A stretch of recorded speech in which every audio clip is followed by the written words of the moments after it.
This is Monica Perez. Hello, everybody. We are here with our old and good friend Lenny from Greener Postures to tell us who are still living on the grid how we can be more self sufficient. And I will also say she's got a lot of stuff prepared for us, a top 10 list, which everybody loves. And at the end of that, we're going to do Q&A. So you can rack up your questions in the comment section. And at the end, we're going to go through and ask lots of questions. You could even tweet at me. I'm hoping I can get to that. But before we get to any of that, hello, Lanny. Thank you for being here. How are you? What are you up to? Tell us about what you're doing these days. Hey, it's great to talk to you again. Thanks so much for having me. Yeah, we're good here on the Greener Postures Homestead. It's spring in the Pacific Northwest, and we have a whole bunch of chickens and chicks and plants growing, stuff that's coming back and surprising us in the garden, which is cool. And Yeah. even had some morel mushrooms come up in a new garden patch we made, which we haven't had on the property before. So that's exciting. They just came out of nowhere or They you just put came them out up? of nowhere, yeah, right out of in Wow. the middle of the garden bed, and I was And like, you "I know what cook with those those, are." right? Those Oh, are yeah. freaking Yeah, mushrooms? those are freaking Nice. I used to hunt them with my dad when I was a kid, so they're the one mushroom I can totally identify and be sure of, Yeah. and they're delicious. That's fantastic. Oh, how cool. Well, I can't say I'm not a little bit envious of you getting in touch with nature and being able to grow your own stuff and how delicious it is and the variety and getting your fingernails in the dirt, which actually, like, there have been studies that it's better than Prozac. Like, that's Mhm. good stuff. But I try in my own little ways to do things at home that I learned from you and from other people who have forged this path for us and I've had some success and some failures, but I really have only a very limited number of things that I do feel like I can do. I can make a mean bone broth. I used to make great sauerkraut until I moved, and now it's like all dried up. So you have to give us some specifics afterwards. But I don't. This is a top 10 list. I'm only doing two things. So I'm ready to learn, and especially about home remedies and some of the things that you've given some thought to. And your style is really empowering. So let's get to kind of how you think about this stuff and, however you want to do this. You're a pro, you have your own podcast. Can you tell people a little bit about that out of the Sure. gate and then Yeah. we'll take it away. Yeah, so I host the Greener Postures podcast, and I have, I don't know, 60 something episodes now where you can go back, and the title's pretty explanatory. So you can hear me talk about all sorts of different stuff: sourdough, sauerkraut, all the sour things. Now, food preservation, homesteading kind of stuff. I also have a podcast with my husband, Chud, who has his own podcast, the Are We Content, but we have The World as It Is Today together, where we talk about raising a family and trying to just keep real in the world as it is today. So people can find me also. Preservingtoday.com is where I've put a lot of energy into this year trying to build Yes. my website. So I have a resource for people to go to for free to find my methods of doing things and my recipes when I want to share them. And mostly my YouTube channel is a great resource. And that's also Yes. Preserving Today on YouTube, where I have videos showing exactly how I do a lot of the things that I do. So great and so well done. I mean, I don't know if you did have some experience with AV like back in No, the day, no. but like your kvass and your like fermented beverages and stuff, it's so easy to understand and just I like your like the clarity of the camera, like you can really see what you're doing. It's very helpful and right to the point. No wasted time. I really love that. I have to say one thing about what you do with Chud in the world as it is today that's really stuck with me and shaped how I live. Like I could get choked up, like what an impact it had on me. That your idea about like the nuclear family, want to preserve the nuclear family, but like that isn't even the nucleus of family. It's the extended family. And so recently, my mother she was dying. She was old and it's the natural process. It was really not a sad experience. But what was so touching, like I'm moved by, is that I got to be there for her and demonstrate to my children like how we take care of each other. And also, uh, that natural process that people can't handle is, that's what all the euthanasia is about and, some of the hospice and stuff, that natural process, it was so informative and so enlightening to see someone like her with very strong faith, for example, like how she, handled it, and how we all, like, it gave you time, and we just and we there was no like, tell me everything there is to know, mom. Like, there was a lot of sitting there. There was just a lot of praying, and before she got super sick, a lot of like watching Jeopardy and stuff, but just putting things in order. Like, my sisters would all go to her house and clean, and I would say, "I'm sorry, but we're watching Jeopardy and drinking Irish whiskey." Like, that's my Sounds like a good time to me. yeah. So, but it was a great privilege, and I realized, even though she doesn't live here, she couldn't live here, I had to travel to her. It was a real tangible extended family. My kids came, and they would like take a week on grandma's couch, is what they would say, and they're ready to do that for me, and they know I'm going to be there for their kids, and it's Yes. just, and I attribute a lot of that to my appreciation of that ability to articulate and identify that to some conversations I'd had with you and Chud on that show. Oh, that means a lot because that's something that's super important to us that we see is disappearing, and we think that we want to get back to the nuclear family, but then we realize the nuclear family is us separated in boxes, sending our kids away to school, going off to the workplace, sending our elderly to the convalescent home. We used to hold funerals in our parlors. We used to hold weddings in our pastures. Births used to happen in the bedroom or the bathroom, maybe, and with family gathered around, cooking for each other and taking care of each other. And so it's not going to happen in one generation to just jump back to that. Even like some of our older people in our family are resistant to wanting to be cared for by family because they think that that's a burden. And Social So, Security it's actually, there have studies been done that Social Security facilitates that the older generation wants to disconnect. They don't want to have to take that back seat mhm, in and their. they've paid into it and they think they're owed to be then going to, the home and being taken care of. But I'm fortunate enough to have that experience with my grandmother when she passed in her 90s, that we all just took turns, sitting with her and, watching Law and Order was her choice. Yes, exactly. And like making her whatever she wanted, 3 in the morning, she wants an ice cream cone because she doesn't know what time of day it is and she's getting it. And it was just beautiful watching my family come together and how we all handled that. And I know that I'll be there for my mother when that day has to come, and that my kids will witness that as well. And this folds into what we're saying in this respect, that, and I've also had this conversation with you about this heirloom wisdom, I call it. And I feel that about a lot of things, from guns to health to growing food to preserving food. I was just looking up a recipe for rolled cabbage, which my Oh Syrian yeah. grandmother used to make. And Hmm. my daughter and I want to make it. And it's like 20 steps long. And I was like, oh shit, this has technique. Hmm. Like, It's I'm one of not those getting this things. off a page. Yeah, no, when you read it, it's, like, overwhelming, but once you actually know the process, you can work it into your daily routine. Yeah, That's yeah. the disconnect, I think, is, like, we try not to do things that are hard. You wanna find a recipe that has ingredients that are already, like, I don't know, made, cans to dump into a thing to assemble and say you cooked.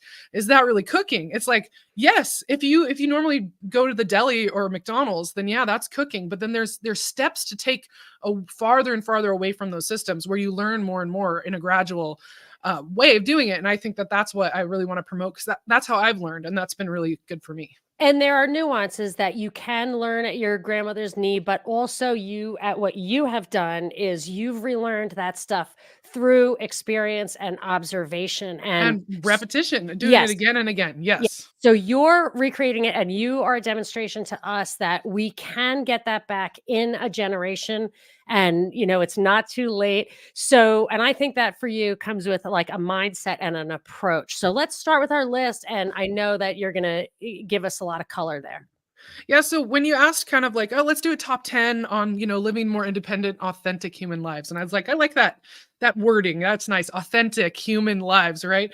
Um, I always think of it as what systems do I not want to partake in? Do I not agree with? How can I step back away from those? And you can't just quit all the things all at once. I mean, you could go, to a cabin in the woods, full Uncle Ted or whatever, but do you really want to live that way, or do you want to still be close to your family? You decide what's good for you. But every person, no matter where you are, in an apartment in the city or on a small piece of land in the suburbs or on a beautiful homestead, you can live better by learning new things and stepping away from systems that you don't want to give energy to, that you don't want to participate in. So I usually start my journey with a question. And so I think the number one question is just ask yourself, where does your water come from? So wherever you are, my water comes from my faucet. Cool. Number one, it comes from your faucet. Where does it come from before that? What is it treated with?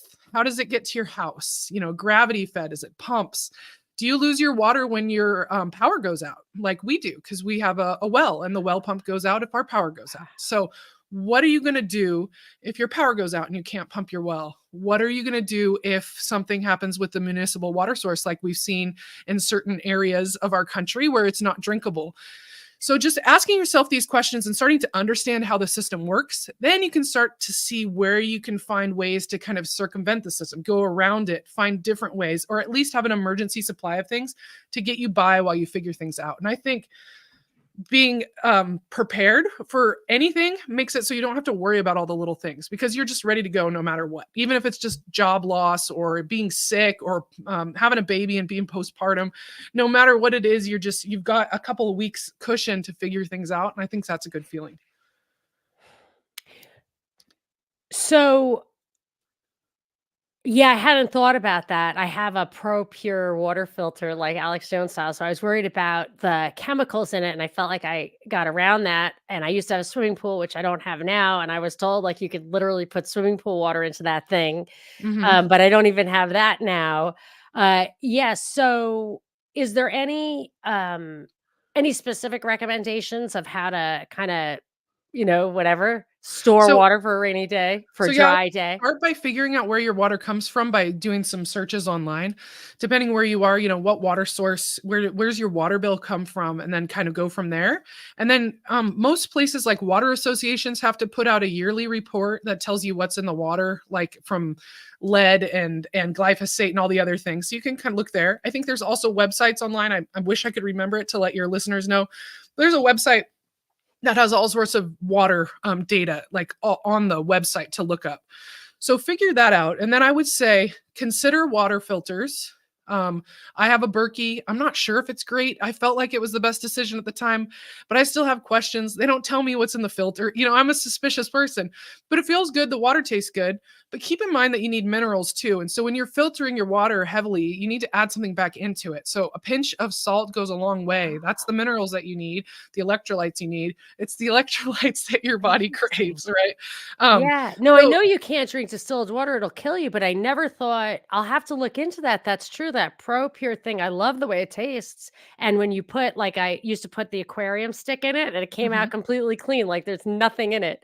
yeah. But I never thought of that, like that's not And the goal. living spring water doesn't have nothing in it. It has a Right. lot in it. So we want to make sure we're getting the minerals that it takes for us to function properly. And that can be from trace minerals or sea salts or like any other kind of unprocessed salt will have something in it. You need sodium, you need calcium, you need potassium, you need all of the magnesium, selenium, all the stuff that's going to be in trace amounts in these different kinds of good salts. Worst case scenario, go suck on some rocks, but like we can do better than that if we plan ahead. Does There's it also matter if it's in the water or if you just take a vitamin?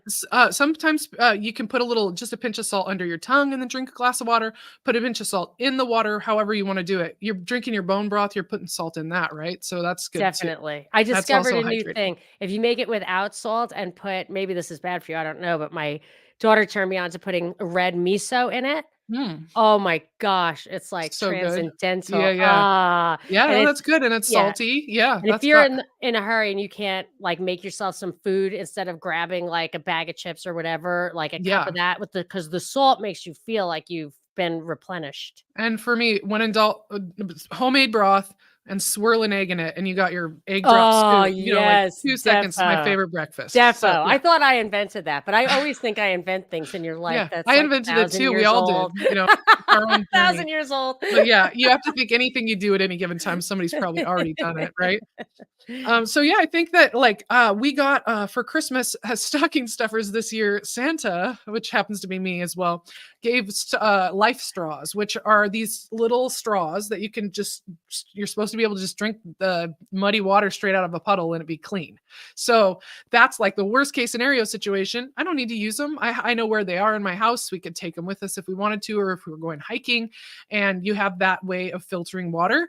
And then I also just if you're at a restaurant, Whole Foods used to use Redmond sea salt for their little salt packets in their deli, but they just have the conventional stuff now. But if you can Oh. get some little jar or something where you can just keep some salt in the car, keep some salt in one of your bags. So I if you ever, just bought packets of the pink salt. So there you you can go. get little packets of the pink salt. Perfect. So yes, having water and salt go hand in hand. And I also use a product called Trace Minerals that works well as their liquid magnesium, because I don't like taking vitamins and I don't want to. So this Yeah, stuff me is just a too. couple of drops in the water and you don't even notice it. And you can give it to your kids and stuff too, and it doesn't really have a taste. And there are other things like for magnesium, if you take Epsom salt, like if you take a salt bath, Uh-huh. it will be absorbed through your skin, which I think is a better way to regulate. And also iodine, I'll take a swab of iodine and just put it right on my neck. Hmm. Because if you need iodine, which is something like if you're not using like iodized table salt, you might Hmm. not get as much as you need. If you take it orally, you can take too much, but if you put Right. it on your skin will regulate. And I think people are having a lot of thyroid problems these days, and iodine is protective. For sure.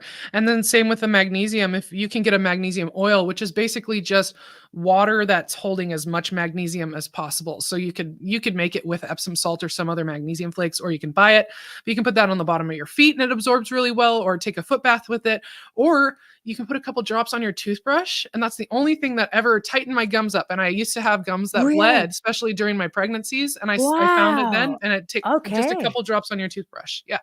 And absorbs Great through to through your know. gums. Mhm. I'm gonna write that one down. Yeah, I'll send Hope you a y'all link are for the taking the notes. kind that I buy, and yeah, I get it in like a half gallon size, and it lasts us a year. Yeah, if Yeah. you have, I'm not gonna make you do the homework, but if you have notes, I can put anything that or your own stuff, like if you have Sure. your own Yeah. resources. I'm writing this down. I think all of that's great. It's just to kind of understand what's in water. How does it hydrate you? How much do you need? And then if you're in the city and you are, you know, locked into having no natural source of water, and you have a municipal water source, then think about storing some water. And that could be, a Costco thing of 16-ounce water bottles, or it could be some cool stackable containers that fit in your closet. Things to keep in mind when you're storing water is you want a dark container. Without light, algae can't grow in your water. So keeping it dark is important. And then also, if you're concerned, a lot of the prepper types say to put just a couple drops of bleach in, and that'll stop any bacteria from growing. While I don't really want to drink bleach, if it was the worst case scenario, then you would have that water there. It's better than nothing. But yeah, you're probably already drinking chlorine in your water anyway from the municipal water source. So there's that Oh, too. definitely. When I take the lid off of that ProPure thing to refill it, like it's empty of water, I guess the gases are left behind. You get a whiff of those chemicals. Oh, It's yeah. amazing. I couldn't believe it. I actually let it air out a little bit before I pour, although when you pour the water in, the gases get pushed out, but you know what was happening. Yeah, and I have heard that you can let your water gas off if you're in an area that has a heavy chlorine where you let it sit out in an open container overnight. But I've had other people tell me though, they changed how they do it and it doesn't work anymore. I don't What? actually know, I and do that for the dogs. Like I fill their water bowls at yeah, let night. it sit, right? And then that way it's aired out in the morning. I think it blows off. I'm pretty I've sure my if experience tells me. Okay, cool. Yeah, you smell it and it's gonna You smell smell different, it, yeah, right? it smells And different. then, if you're fermenting with it, then if you have a really heavy chlorine and it's not gonna help your bacterial growth. So yeah, you want to use the stuff that's either been gassed off or hopefully well water or something better, spring water. Yeah, so that's just one thing, like the other question is how do you stay warm? How does your heat work, right? Is your heat going to turn off if your electricity turns off? I think a lot of people in Texas in 2020 had to face that, like how does my house stay warm, other kind of storms and stuff. Um, if you can have a backup source for heat, or at least really good clothing and blankets and like a plan to try to stay warm, I think that's a really good thing to do too. A lot of people are locked in on a gas bill every month, but they might have a wood burning stove, and you could choose to supplement that. It's nice and cozy in the winter time to have a But it fire. uses a lot of wood. It So the does, yeah, so you reason my husband plan was for sold that. on this house is that it had a wood burning stove, which are now illegal in California. But Is it illegal to use it, or is it just illegal no, to have one thank God it is installed? still, but that's what this house is 100 years old, that you Yeah, can't, yeah, so we got grandfathered in. awesome. That's what's really, like, scaring me about the world, is that people envied us for getting an old house. Right. It's Yes, better. because the new, Yeah, it's cracker better. boxes are not they're not Oh built the my, same. so a I'm million things are wrong with it, I'm but here in the 120-year-old house that yes. my husband's grandfather built. So how do you, Great-grandfather, yeah. yeah, what do you do about the wood? I mean, that there's a, it takes a lot of wood, right? I mean, do you use it ever? Is it just a backup plan for you? It's just a backup plan for us for now. I'd like to use it, but ours isn't like the cute one you wanna cuddle around. Ours is in the basement, and it's a big furnace that they put Oh, in to run wow. this farmhouse. So it's a little intimidating to me. I grew up with a conventional, wood-burning fireplace in our living room that we would use sometimes in the winter, or when we Yeah, were in hard times and our yeah, furnace broke in the middle of winter, we couldn't yeah. afford to fix it. We used that wood-burning stove during that time, and it saved us.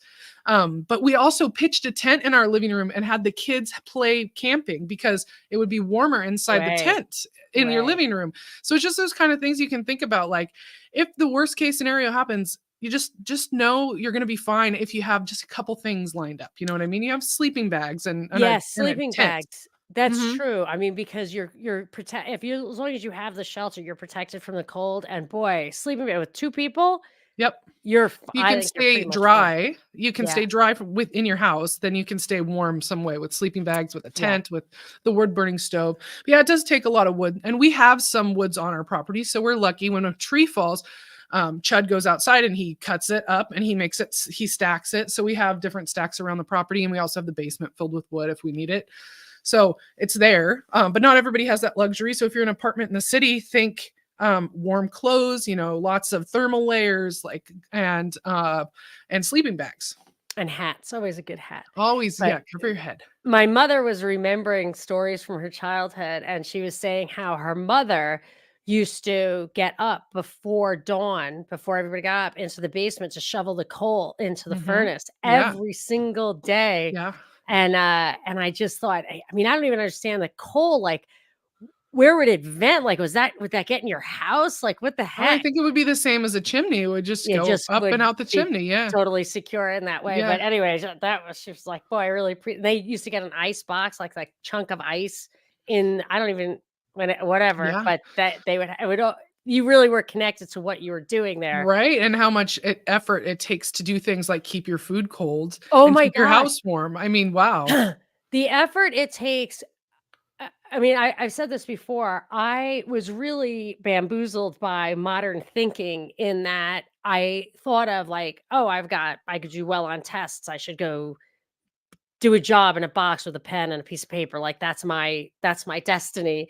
And sure, I'm gonna have kids. And I kind of knew that, like, whatever, you have to pay attention to them. Mhm. But I never thought of how it's so not acknowledged that being a mother, or, if you were a single dad or whatever, but being the person who takes care of the home, it is more than a full-time job just to keep people healthy and clean and, emotionally safe. But the food, to make good food, especially when you're growing it, it Mhm. takes so much time and effort and everything. And to keep the fire going, my husband will get up like every 20 minutes and keep the Yeah, fire you gotta going, which poke he it likes. around at least, yeah. But yeah, it's just, I mean, it really, it's a full-time job. And I think all it takes really is to acknowledge and respect that. And then you're not like, because I'll think of things like that and not carve out in my mind time to do it. I'm like, well, we just have to build a fire, whatever, like, get that done Yeah. now. But he's like, well, I have to, I don't have enough wood or whatever. This is wet or blah, blah, blah. So I just feel like you have to really respect that this stuff does take time, and, or at least preparation. So the way our culture is now structured, where we are leaving our home for most of the day to go and earn money to pay for things, we lose track of the satisfaction that comes from doing the actual thing that keeps you alive. Building a fire and staying warm feels better than just turning your heat on. You're turning your heat on, you don't even think about it. You build the fire and you stay warm, there's some appreciation to it, right? You cook a meal, it tastes better than going to McDonald's. So that's a Yes, problem, right? actually. You grow the food, you process the chicken Yeah. yourself, like that chicken's gonna taste better than any chicken you've ever had before, and it does. Yes. And so I think that's what is lost, like, when you live this rat race of sending your kids to school and going to work all day, and you don't have time for all this stuff. Well, all this stuff is the stuff Yes. that literally keeps us alive, and it should be the things that are super satisfying to accomplish. And how much less of the other nonsense would you have to do? Because you're just doing that other nonsense to make food Right? To easier make to the get, money. Yeah. Yeah, you're trading your time to Yeah, make there's the money to pay yeah. for the things. And what if you stopped doing that and just did the things? And then suddenly you realize, wow, we can live on very little cash. Like we Yeah. choose to work outside of the homes like less and less all the time so that we can have more time to do things here. So infrastructure spending is a way of subsidizing of subsidizing the other choice. You know what I'm saying? Like, if you had to pay for every time you got in the car, you not only had to pay for the gas, but you had to pay for the true cost of that piece of land, of keeping that, the Uh-huh. tar on it and Yeah. everything. It would be extremely expensive, and you would weigh, like, how much am I making when I go to this job against, okay, it costs me as much to get to the job as I make at the job. I might as well spend that exact amount of time tending my garden. But they know that like the big T, they know that, they know they can tax us, subsidize the infrastructure, and make it make it worth your marginal effort to Mhm. go outside of the home. But feel like the whole system is designed to make it not a great choice for us to do that stuff, but in Yeah, and reality, it would be. what happens is they incentivize us to go work outside the home. And they make it almost, I don't know, it looks you're a less than if you have to do Yeah, these things shameful. for I know, yourself, it's so right? stupid. And so, like, if you're raising your own kids, if you don't have a daycare and don't go to an office, "Oh, I'm so sorry, that must be exhausting." Well, yeah, I know, but so would be going to the office, and at least I'm Yeah, dealing with people that I love and, like, taking care of them. so much easier. There's so It's much to it, and they yeah. pull us away from this meaning of life, and when they do that, they pull us away from any of the control that we have over what is happening to us. The food that we're putting in our body, the way we heat our house, the way we get around, the way we spend our time, all of that is kind of, like, taken by these systems, and then we kinda get to, I don't know, do whatever works within that, and instead, if we kind of opt out of these things, it doesn't have to be all at once, it's one at a time, whatever's important to you, keep what you want. Obviously, like, I'm on the internet right now, we use it all the time. My kid Yeah, loves, I mean, we the watch The world is as Simpsons it every night, on the Disney app, like, is that great? I don't think so, but I mean, it's you one of got the yeah. luxuries that we choose to pay for, it makes us happy. So you don't have to you don't have to go Little House on the Prairie like for day one. You just have to say, what are these things that don't make sense? And then how can I like save my energy, work less, and put more effort into doing the things that make me actually happy and make us live, and I think that's really important. So if we're talking about where do you get your water? How do you stay warm? What's your shelter? Like how how does your house work? I think there's so many learning opportunities when something goes wrong. And when you're a renter, your first reaction is to get mad at your landlord or Yeah. manager and to call them. And if they're not quick enough, you're going to be angry. You're telling all your friends about how they're not handling it. But where is the learning opportunity there to say, how do my pipes work? Why isn't my sink draining? Where does my water go when it leaves the house? All these questions just to kind of explore it, you learn more. So then when you have the opportunity to own your own property or live in a place where it's your responsibility to take care of it, you've got a leg up. So I think the same goes for your automobile. If there's a problem, we can get mad and we don't have time and it feels stressful because of all the things we just talked about, all these things we participate in outside of ourselves. But if we can just take a moment to just check in and say, what's the learning opportunity in this? And I say, having a mechanic for a dad. I Aha, learned a yes, I lot know about that having my feeling. cars break down because he Yeah. always gave me the crappiest one Me that he too, had. me And too. then I had how do you 140,000 miles on my first car. my Like when I heater's not got it. working. So he's shoving newspapers in front of the radiator, and then my heater worked. And then I get to summertime and my car's overheating. Well, you got to take those newspapers back out. Like, so just like one at a time, learning all these little things of how to make things work and how things work. So, right. So you understand these systems better, and you can decide what do you want, what do you think you can take on yourself? And I think that's really empowering, satisfying. It can save you money, make you look cool, whatever, whatever you're after. Yeah, no, the plumbing, one of the things about this house that I would not have been okay with buying a really old house, except for it has like a basement, you can see all the plumbing. Yeah, I love that. So when I got in and there was a problem with the plumb yeah, I look up where there And was a that's problem. what's above me right now. Yeah. I mean, I was laughing because at a certain point, like the plumber could not fix the problem. And I got this giant raincoat on and I got my son's back scratcher and a bucket. And I was like, just open the clean out. I'm going to show you what the problem is. Like, I've been fucking looking at this for a month and this is it. And he's like, it's definitely not that. I was like, it's definitely that. Well, and, yeah, because you and they can were like laughing. They're literally like, you're a trace the plumber now? I'm pipes, like, yes, and yeah, yes, you I'm a can plumber look at now. them and understanding it. Yeah. And Yes, it's a it's beautiful great. thing. And how much money you save, not just for the little things that can be handled so simply that you might have called somebody out for. It's going to be $100 just to call them out for them to tell you, oh, it's you, Yeah. need It to was flip the switch or rust. whatever. It was 100-year-old iron pipe, and which is Uh-huh. great because 'cause they're really quiet, but, they get rusty inside, and you have to You like, they have a there's thing some where they can maintenance there. scrape Yeah, it. Yeah, they sure. can jet it, but That stuff makes gets sense. stuck. But, yeah, Yeah. but it's easy to see, and it lasts forever, and it's super quiet. So I think my favorite thing to start with, if we're at, like, I'm not giving you numbers, so no one knows this is a top 10 list, but if we're at number 5, what do you eat? And then that's like such a great place to start for a lot of people because we do it, every day. Most people do it, 3 times a day at least. What do you eat? Where does your food come from? And you're like, okay, it comes from the restaurant, it comes from the grocery store. And then kind of step back from there. Where does your grocery store get that food from? Did it come from Mexico? Is it, flown in from China? Is it dipped in some weird stuff that's considered Yes, it is. organic, that's owned by nefarious individuals? They don't And have to write on the label if it's uh-huh. super Tricky. high-powered trace stuff. Yes. So asking yourself those questions, and then, like, I'd say learn to cook because there's no better skill for yourself and your family.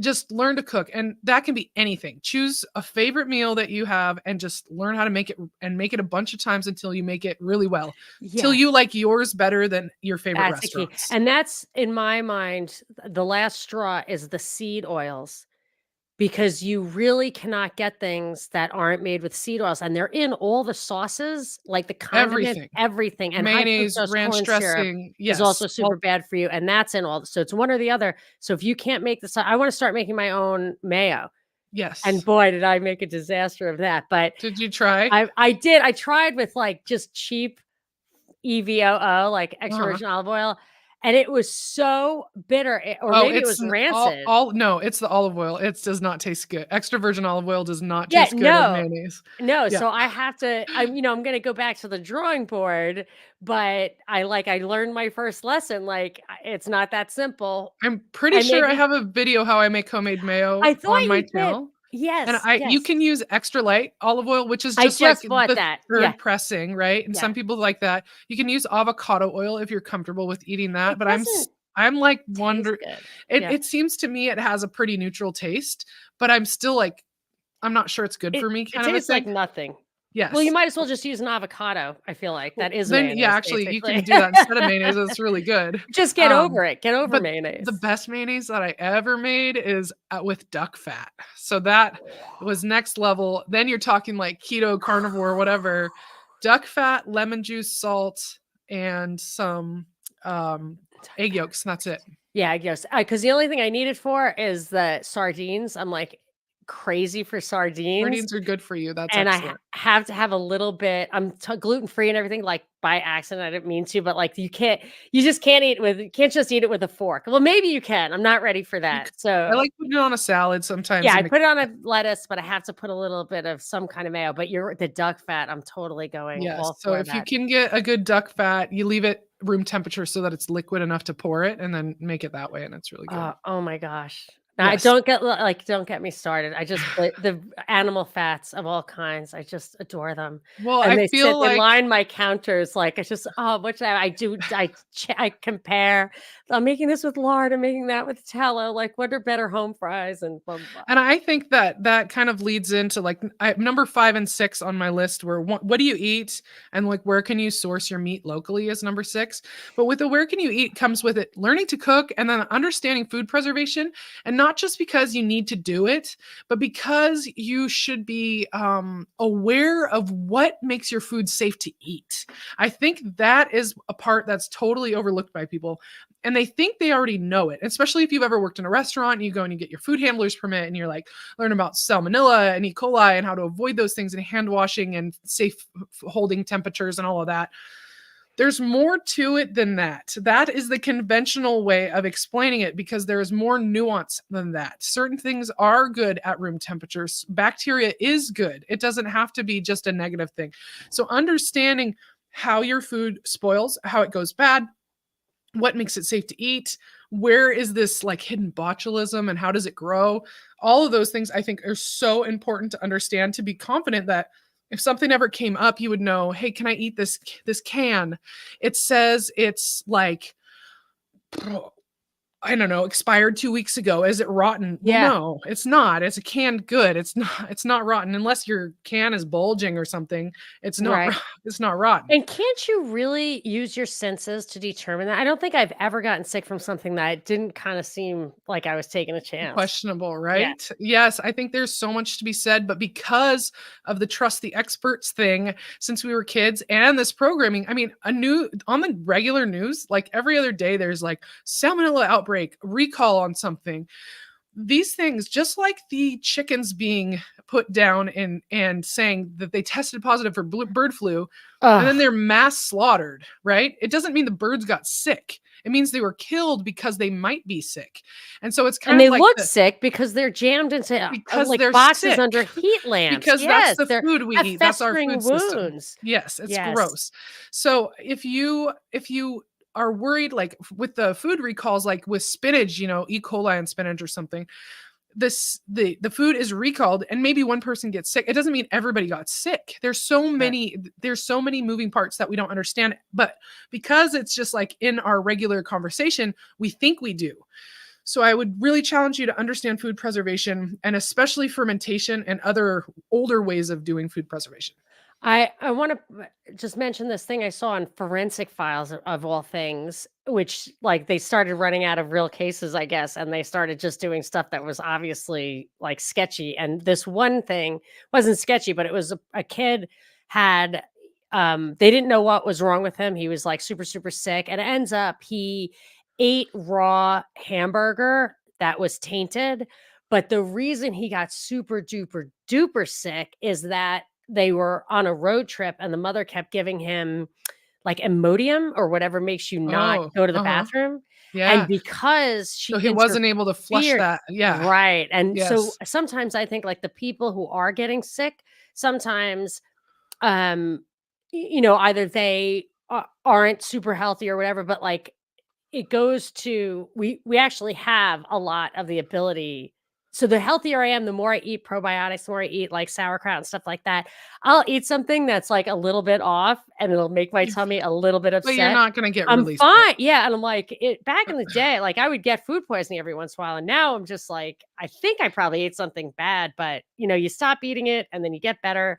I feel like the healthier you are, the easier it is to handle that stuff Okay, anyway. so fermented food is acidic. That's what you're doing when you're fermenting. It's basically making pickles like a vinegar. Your stomach is supposed to be acidic. So if you're in balance, you have healthy bacteria growing in your stomach because healthy bacteria grows in an acidic environment.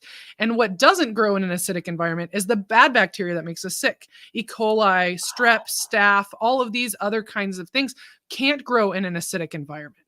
So that's why having the proper acidity in your gut can determine if you're going to be the one that's getting sick from food poisoning or something, right? I had no idea. So that's and that no, I didn't learn that somewhere. That's me putting these things together one at a time. So if Oh, I'm okay. wrong, you can tell me I in the thought it was a comments or bunch send of me an email. bacteria eating, fighting it out in your gut. Like, I ate a bunch of bacterial things that were good bacteria, and it's And then fighting there's the a bad war. Well, ones. it kind of is, right? And then scientists call that competitive exclusion, right? Oh, Where there's multiple kinds of bacteria and they're kind of seeing who's going to dominate.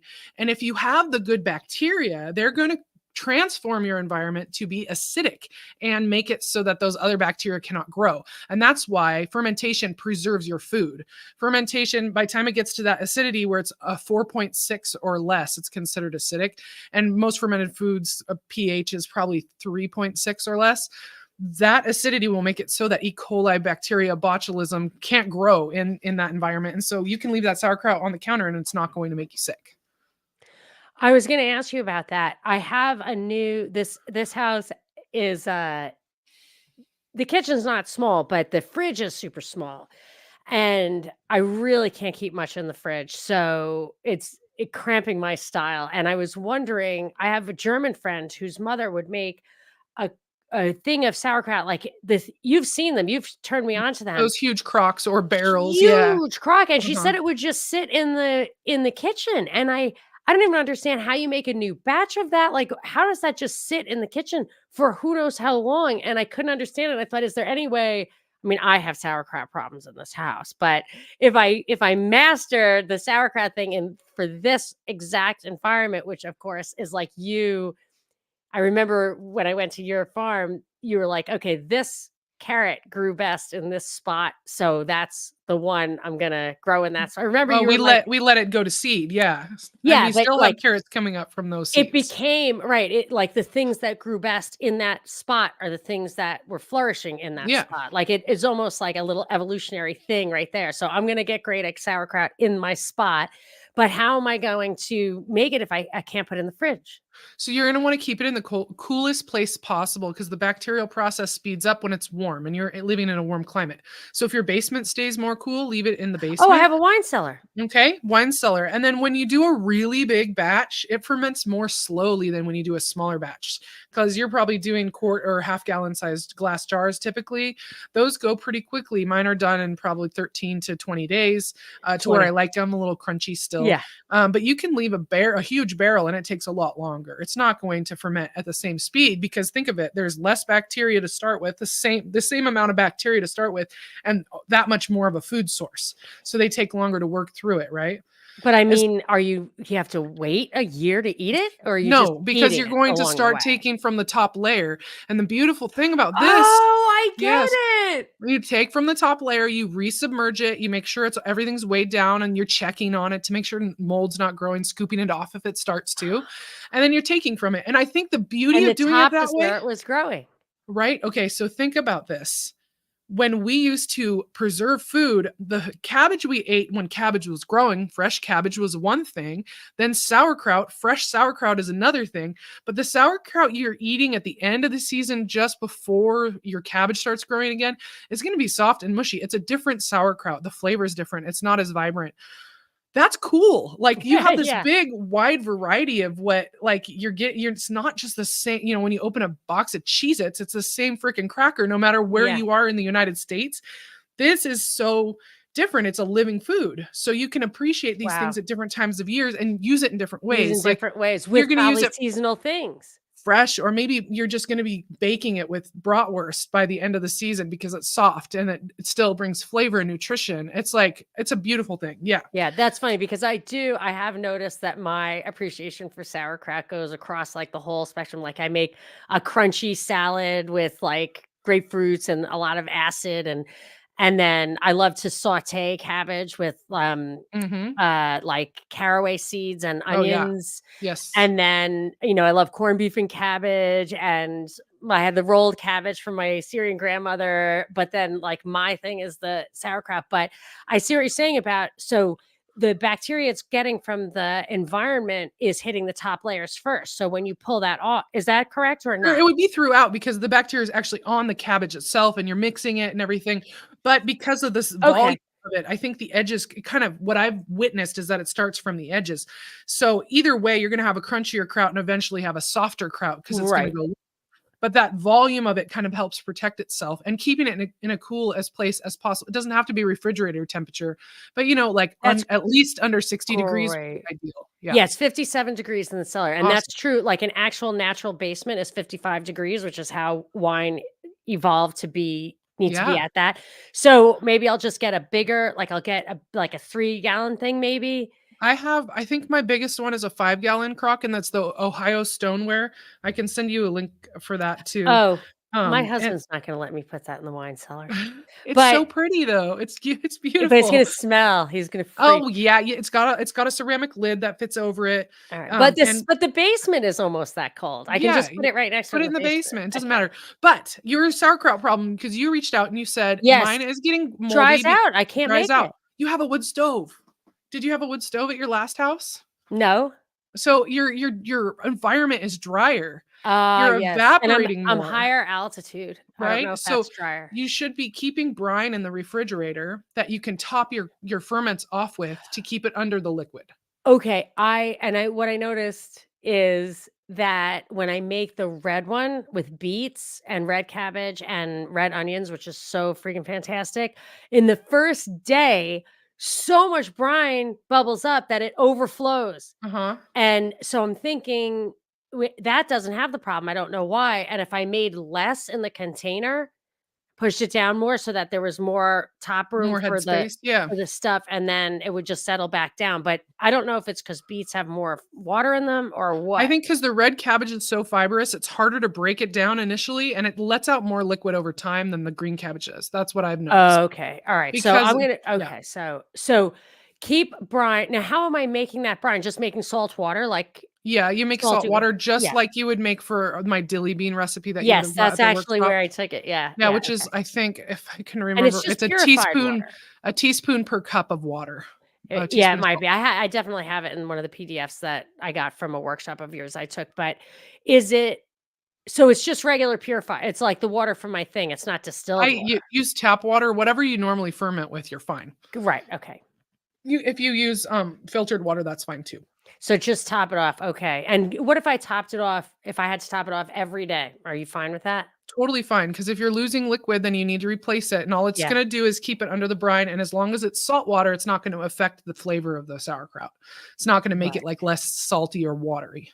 Yeah. right, and I like it nice and salty, so I don't care if Yeah. it gets saltier and saltier, but yeah, okay, and I put other stuff in it, that's good, alright. If we get back to this "can you source your meat locally" thing, that's, like, for me, the biggest thing that we've done is so at our last, home, which wasn't a homestead, we raised pigs and cows. So, not at the same time, but I live next door to my parents, and my dad wanted to do it, and it was not enough land, it was not ideal, but we did it, and it was a great experience, but it's not something we're up for here yet, and so what can I do instead? I wanna eat beef. Well, I found a local farmer where I can buy a half a cow a year and I stock my freezer. So I'd recommend if you have a basement, you should also have like a deep freezer or a second fridge if you wanted to. I do have a freezer, yeah. Good. So when you get that half of a cow, you have the benefit of getting the whole animal. You can ask for organ meat, you can ask for the fat. And so then you have these things that you can work with that you can't actually find at the store. So if you like cooking with animal fat, well, you get your beef fat, sew it, and you render it down, which I do have a video on my YouTube channel how I render my tallow. And then you have tallow, which is rendered beef fat, and that can be used for cooking, frying, baking, making soap, making skin balms. That's all we use for like all of that now. Is it messy? Is it manageable? It's manageable, and I use a crock pot. So Okay, yeah, and I and just have to shout out to Wild Bill and Ash who have sent yeah, me their tallow and lard, and oh my gosh, like, it just gives me so much joy. It's so clear and delicious, and it just oh my gosh, it's so great. So I wanna tell people here in LA, a listener friend of mine, um, suggested and we got together for an order of, just they're kinda out of stuff, it's, like, seasonal how you can order stuff from the farm. But I'm getting, like, liver and blah, blah, blah. They're out of chickens, for example, but it's called Bright Creek Farms. I shouldn't share this because they run out of stuff, but Brite Creek Farms, and you can buy, like, a 16th of a cow. You can whatever. So, and they have a variety of things to like if you're in anywhere in Southern California, I think you could consider that locally Awesome. sourcing. So there's lots of different ways to get your meat locally. There's different laws for different states. And if you get one that you're picking up from the processing plant from the butcher, rather than getting one that's been USDA inspected, you're saving a lot of money. We Oh. pay straight across $5 a pound for our beef. And you're like, well, that's a lot for a hamburger, but that's really not a lot for T-bone steaks. So, It's and we really get not. T-bone steaks and we get our prime, our rib roast and all of the other pieces of the cow. We get the fat, we got a tongue, we get kidneys, we get the liver, we get all of it, and a heart, which actually is really good. You can make stew with the heart, and we have it for Nice. Valentine's Day, and it's just Oh, really you good. guys are hilarious. So that's what you get for being married to a guy named Chud. Uh, Wow, I like the tongue. Tongue and yeah, mustard is friggin' delicious. My tongue is dad was good. a meat cutter, so Right. You got I all the always stuff had the nobody else wanted, right? And crazy it's shit. Yeah, actually good. But, yeah. like, liver is like nature's multivitamin, as they say. It's so good for you. So And it's not something I grew up eating, so it wasn't easy for me, but now I can, like, blend it in a blender raw and just drink it in Oh. water if I want, like, if I need a pick me up, and I'm Oh. like, "I'm fine," you know? I'll put a couple eggs in there, and then it's more Gosh, creamy. I'm not squeamish at that. But That's you just enjoy cooked you're liver and taking it onions or too whatever, far. right? You're taking it yes, with sage and bacon. Okay, there You, you like, go. you fry the Bacon, I've sage heard. so it gets crunchy, Mhm. and, That's good. oh my gosh, it's so, so delicious. But again, my husband, he's such a normie. I'm like, You "Dude." sneak it in food for him then. So you blend it and make a puree, and then add it to when you're making meatballs, add it if you make a meatloaf or a chili or anything else like that. You don't taste it, you Mm. can't see it, and then it's Ooh. there in your food and it's good. Oh, I love So, it. I eat it for yeah, breakfast. right? Like, that's how maybe that's when I lost him. Sauerkraut and liver for breakfast. That's so But great. it's so cool. My 3-year-old will eat all this stuff because I've been eating it since I was pregnant with him, and my 10-year-old, though, he's not. He's Yeah, more his skeptical. yeah, Yeah. he was late to the party. Yes.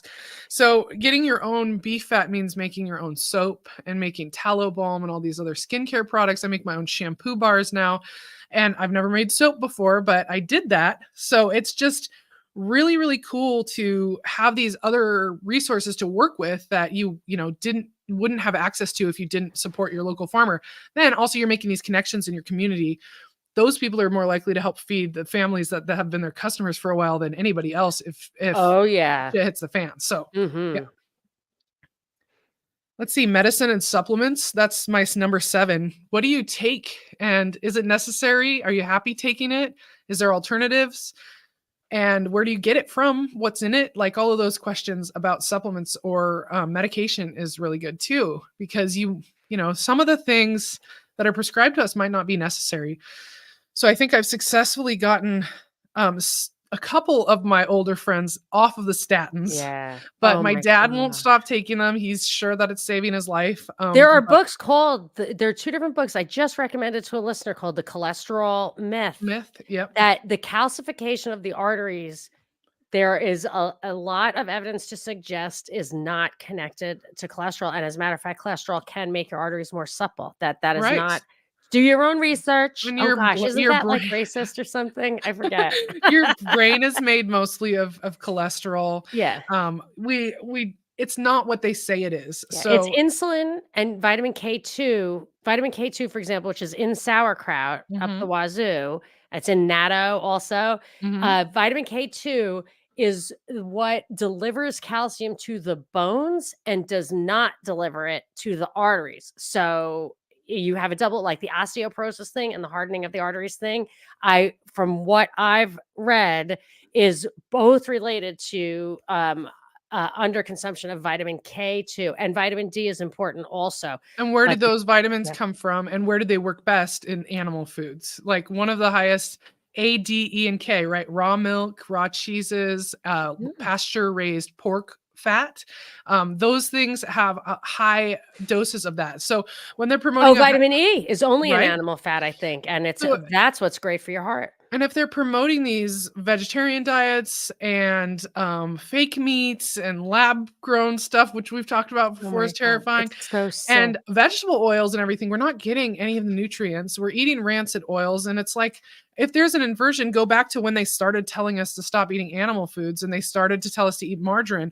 It's been the 100%. margarine that's making us sick all along. Yeah. We've only gotten sicker. So we've listened to their advice and followed along really well, and it hasn't done us any favors. So it's time to start being a little more rebellious. No, and I think to the extent that they may have had, like, a lot of advances in heart care, they have had heart surgeries, they have had a lot of things that have helped.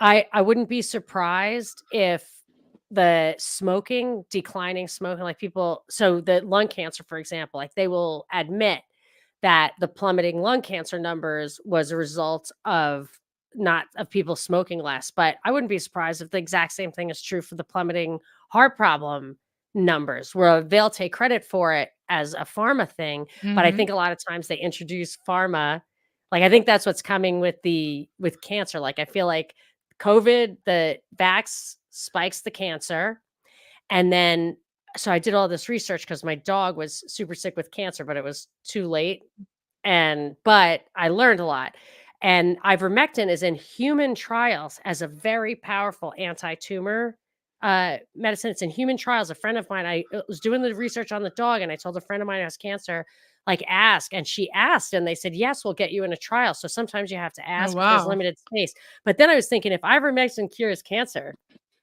so you had this peak, it's gonna start going down, what do you do? And a friend of mine said, "Aren't they rolling out a cancer vaccine?" That's what I heard. That's exactly where my mind went first. Yep, It's and so that's what interesting they too, do when you after think the of, like, cure. ivermectin being helpful for different illnesses, including cancer now possibly, and you think of the terrain theory model, and you think all it is what if it's clearing us out of parasites we don't know we have? That's like, That's what it is, it's an and then so that our anti-parasitic. body can heal itself as it should.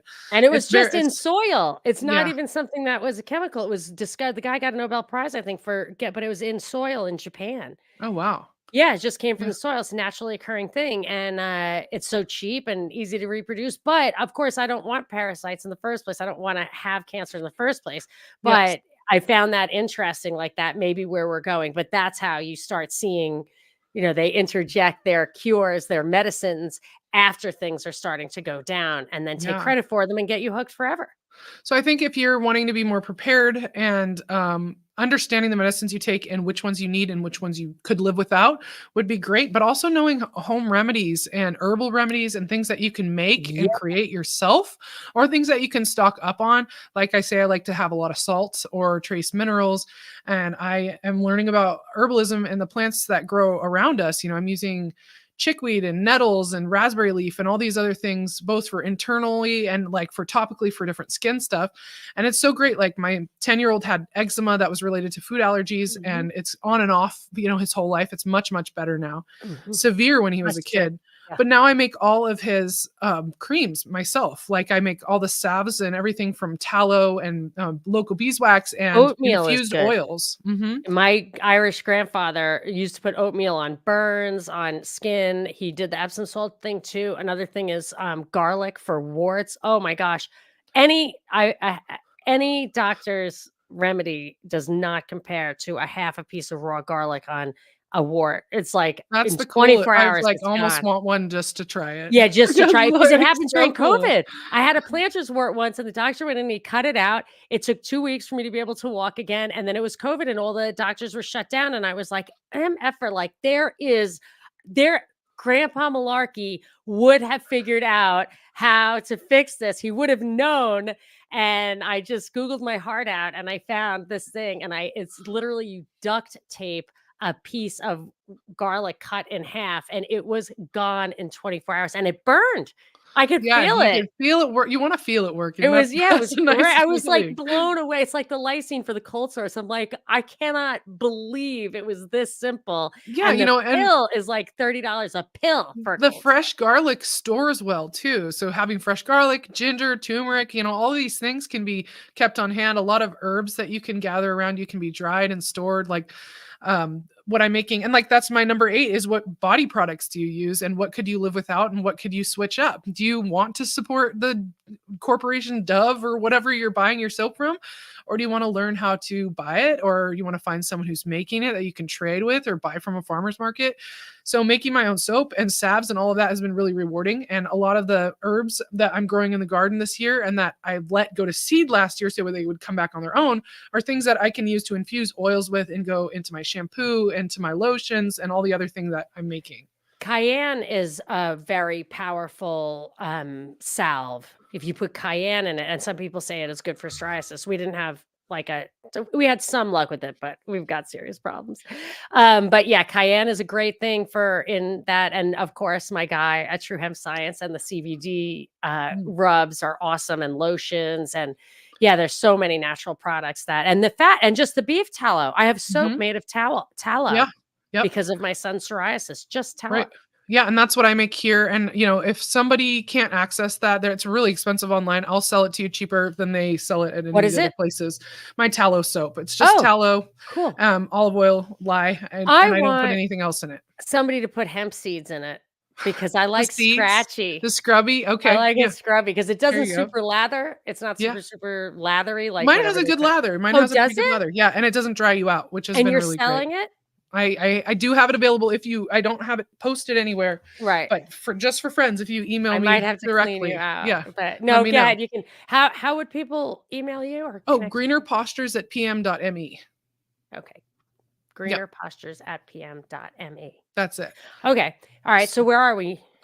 We talked about body products. We can talk about household products too. It's the same thing. I used to have 5 different bottles of cleaners for different things.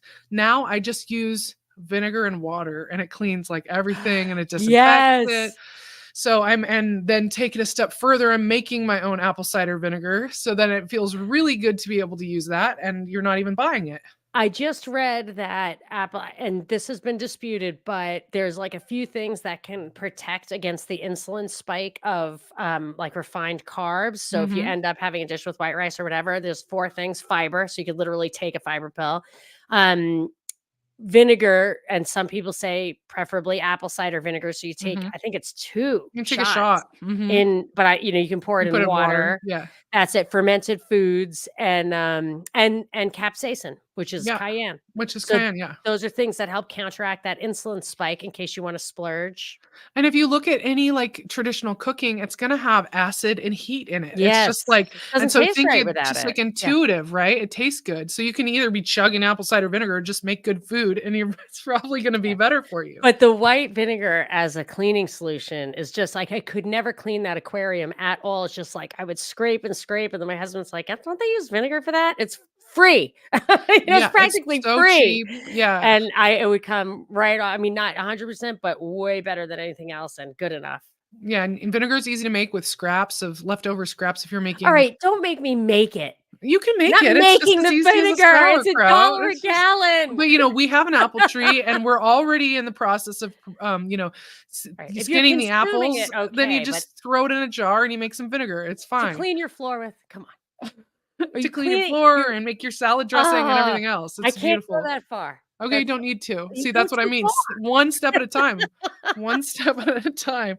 So yeah, I don't use many other cleaning things except for like natural stuff. I can make my own soap and I've got my vinegar spray and that's it. And the last thing I would say is like, what's your connection with the earth and the natural rhythms of things? And how can you control getting a little more sun or a little more fresh air or your feet on the ground or your hands in the soil? And then like, just if you can't do anything else, just bear witness to it. Just say, oh, the sun's rising earlier or later, or it's setting earlier or later, or the weather is this. Look at the sky. See the lines in it. Did you see the lines in the sky? Did you see? I hardly have time for podcasts anymore. Like the more podcasts I do, the less time I have to listen to obviously. them. But there was one with Jack Kruse, Kruse, on Higher Side Chats. He's a doctor who lives now in El Salvador, and the name of the episode was something like Light, Magnetism, and Water, or something like that. And he was talking about the absolute critical importance of getting the sun on your skin and actually having your feet on the ground. But he also highly recommends, like, the absolute centerpiece of his philosophy is to watch the sun rise. Mhm. Now, I don't have a view of the horizon like that, but I don't think that's was necessary. So I've just started to get up a little earlier and I just sit by the window to have my coffee, and I'm up by I know now that the sun rises at 6:30 right Yeah, at you're this up moment. it's with the morning sun, whether or not you can actually watch the sunrise or not. We can go to our back pasture and watch it rise over the mountain behind us, and it's a pretty beautiful thing, Wow. so we do that as often as we can. But just sunshine, yeah, not midday sun, but like morning sun, evening sun, is good, and then just paying attention to the way the plants are growing. When are you like me with all the dandelions open right now? They're not the puffballs yet, they're all orange, yellow, And and they're the clean. You can use those I can greens, use right? these, I'm also making them for salves and other Now things, and talk about like a superfood. yeah, and the Dandelion dandelion greens, greens and dandelion root for unbelievable. tea, there's so many uses for that. So all So these many. things that we've considered weeds for so long are not, they're like medicine or food. So chickweed that grows everywhere, I don't even fight it in my garden anymore, we just eat it. And then we even Ha! have the Japanese bamboo that's the worst and it's super invasive, but Oh, I'm like, yeah. you can even eat that when it's young. Wow. So What about animals? I mean, you're not gonna get a panda back there, but what about animals that eat, like, chickweed? You know what I mean? oh, Like, I yeah, that's want why we love to let our chickens free range yeah, because not only the animals, but the pests. When we first moved in here, it was so buggy. There was lots of flies and mosquitoes, and the grass was long in all these areas. Blackberry bushes were out of control. So we fought back some of it, but just by blackberries, letting yes. the chickens out on the property, they do so much work for you, foraging, and then they give you better eggs because they have that space to go and eat Yeah, all the they delicious. convert all of that. I have these friends from Switzerland who make fun of me all the time like I'm some kind of moron because I say, like, I look at all their gardens, and I'm like, unless, you know, unless your cows are eating that, when the shit hits the fan, that's garbage. That is a Yeah, waste of like space. Like, tulip fields, yeah, like I'm like, you need like you need cows or you need something to convert that because human beings are not eating that stuff. So you're going to have to find something that can make that animal protein for you because you can't. Of course, they live in Switzerland. It's like the fortress country. Nobody's uh-huh. going. Sounds They're nice. like going to be standing when the nuclear. No That's wonder why they nobody's. just have flowers, they don't even Yeah, they care, don't they're care about fine. nuclear war. Like somehow they've got it. They must have a dome around that place. That's where that when my husband asked me, "Where is the bottom of the rabbit hole?" And I said, "It's definitely on the top of a mountain in Switzerland." I don't know. But yeah, like, I just see stuff like grass stuff that we can't eat, and I just think, all you have to do is put an animal, especially a chicken or a cow where you can eat eggs and milk. You don't even have to kill them, although killing them is great too because they're so delicious. Yes, we do both. We keep them separate though, so we don't get attached to the ones that are gonna be food. I know, I was wondering about that, if you can get attached to them. Yeah, so the meat specific breeds, a heavy chicken, either the more conventional breeds or the heritage breeds, they're gonna grow faster and they're gonna come to maturity quicker. So they're gonna get heavier, and that's what you want for meat. And they are not gonna necessarily be the types of birds that would lay a lot of eggs. So then you have your other ones that are a little better foragers and they lay a lot of eggs, and then those are our laying hens. So yeah, we have 25 meat chicks in our brooder right now, which is a box that has heat on it because they're still babies. And then they'll move out to a chicken tractor on our pasture where we move them every day. And they grow out in about 7, 8 weeks, and then we process them. Wow! Yeah, Wow! And, yeah. how I mean, are you and your family eating one of your own chickens every day or every week, or how does that Well, work? last year we just did 25 for personal use. So we That's had every like other two week. two a Yeah, 2 month, a month. right? We'd have some of them I pieced out ahead of time and frozen, vacuum sealed and froze like a breast or whatever. So when I make curry, I can just pull some Yeah. out. And then other ones are whole for us to do a roast chicken, which will usually be one meal. And then I'll pick the meat and I'll make You a make the soup. bone broth I every make the time, broth, I right? make a soup. So we Yeah, get or at some least two kind of two or soup, yeah. three meals out of Yeah. one chicken. 'Cause it's Yeah. just if you have that natural without any of the contaminants in those Oh, bones, it's so good. you The can broth just is so good. simmer Not them for only I don't that, even boil it, like, it'll be 12 hours of not just boiling at barely all. simmering, yes. So that's what I do, and then also because we're raising them ourselves, I have chicken heads and I have feet for my broth, and that's something I would not wanna buy in the store or wouldn't be able to find. I've never Oh, seen chicken shoot. heads in the store. I I found use my feet. I buy the feet. I Is bought the that feet bad? too. I found them at, like, an They're at Asian Whole market, Foods, but but I is that yeah. bad? Should I not get I don't store-bought think it's feet? bad. They're cleaned and the skin is removed from them already. But I'm like, I felt like instantly better as soon as it was like, I know those feet and where they've been Yeah. walking, Yeah, and it yeah, felt yeah. fine, right? Yeah. But I think But that's that's where such the a collagen is under the skin on those feet, and collagen, some of these, uh, doctors that I or like, nutritionists or whatever, whom I respect, have said I heard one say that collagen should be the 4th food group, like, oh, you sure. need collagen, Yes. and, so, like, when I put a dozen of those feet in my bone broth and it turns it into jello, like, I just, I Yeah. feel I wanna just rub it on my face. I I But I have eat it instead. I have a really weird, like, thing where I won't put more than the amount of feet that the animal had that I'm making the broth with. Oh, no, So no, I'm like, no. if I have a carcass, I'm doing 1 head and 2 feet, and that's it. It's like Yeah. some weird, like, a superstition I've created in my No, kitchen. my chicken would look like a coronavirus with all the feet that would be sticking off it. So, no, Gross. I But love the yeah, feet. you I know, can like eat the feet. I won't mind eating the feet, but I like to boil them instead. and that's another thing about getting your half cow is that you can ask for all the bones. They'll give you Oh, the soup yeah. bones with the They're meat on them. expensive The soup now, bones with the meat on bones. them, like the oxtail and stuff will be wrapped, Yes. but then they'll also give you this big plastic Wow. garbage bag full of all of the other bones, and those are all the The marrow bones and stuff marrow, that are cut, yeah. and then I just roast them in the oven straight from frozen and then put them in my Instant Pot, cover them with water, and then you scoop the marrow out and eat it, and then you have broth. You can make a second round with the same bones. I have a video on my YouTube channel on how I do this, and I can stick a fork in my broth and flick it around and it wiggles because it'll stand straight up. My kid loves playing with it afterwards. You can pick it up with Wow. your hand. You can do that with beef because I can do it with the chicken feet, but not with Yep. beef. And I'll say one thing before we totally get spinning off. When I've made marrow, so I get the marrow bones and I cook it, roast it, and then I'll eat the marrow and then I'll Mhm. make the bone broth with the bones. The marrow, it kind of renders itself. So like if you put it on the plate, it's like there's this pool of fat, and I can't eat Yeah. bread because of the damn celiac, but Huh. I would take a crusty piece of Oh, bread yeah. You and wanna do just that. mac down on that fat. So I just recommend to people because people don't they're like there's definitely a lost art of cooking marrow bones at home. Right, I And they're know. so expensive, like at the Whole Foods or whatever. So it's a prohibitive. I really hardly ever do it.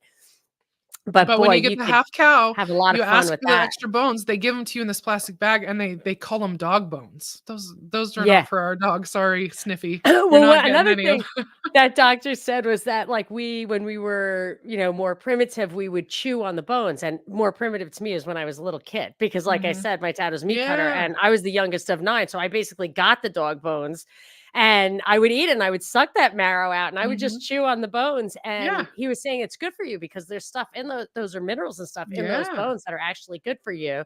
Think So about I take teething, we give turns. them these gross plastic Yeah. frozen Oh, of things, course. Yeah. right? No, And you just I chew on the bones myself again, and then when I'm finished, then I give it to the dog. right, Alright, now I'm getting exactly. gross and weird, sorry. Oh, people love us because 'cause we're gross and weird though, right? That's what I I pretend. don't know, but it's just definitely, my family is like kinda, the Homer in the hedge, like, "What the hell is mom Oh, eating?" right, yeah. So, anyway, so was that number 10, That the was it, earth? yes. The And that's earth, pay perfect. attention. That Yes, was the great. thank That you. was so nice of you to do that. That was just for us, like, you actually put that together for us. I Oh, didn't yeah, because you that was asked me and really I nice said, of "Well, you. what would I say?" I don't wanna give 10 tips of what to do.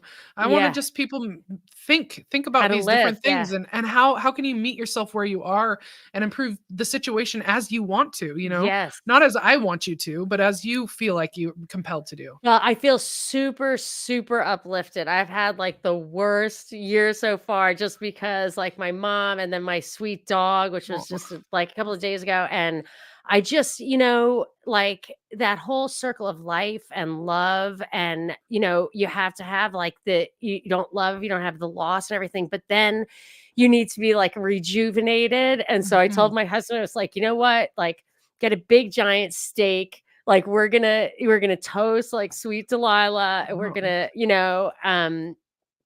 just nourish ourselves." Like, when I was, dealing with this over the past couple of days, my son, who he, I was talking to him, he was still at school, he didn't make it home, and I was just exhausted and tired, and we had just said goodbye to the dog, and he's like, "Mom, take a nap."